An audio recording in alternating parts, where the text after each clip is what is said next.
Ben Türk'ün Oğuz soyundan, Kınık boyundan, tüm mazlumların abisi Sultan Tuğrul ve yeğeni Sarıbayoğlu Muhammed Alparslan.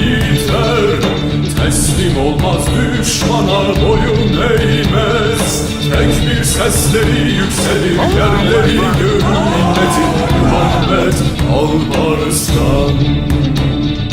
Tek bir sesleri yükselir, yerleri görür milleti Muhammed Alparslan.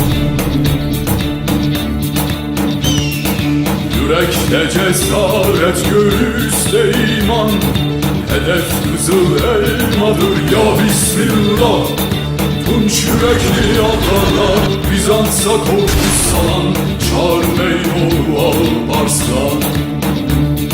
Tunç yürekli yalvarlar, Bizans'a korku salan Çağrı Beyoğlu Alparslan.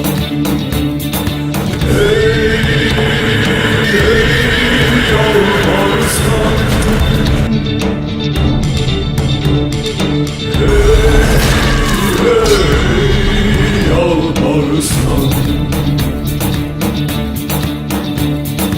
Malazgirt'te aslar çoklara galip, Pusatlar savrulur kırında durmaz.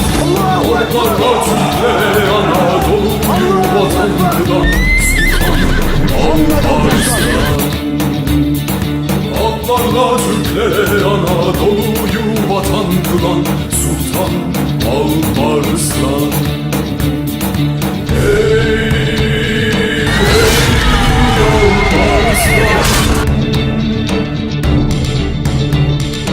Hey, hey Alparslan.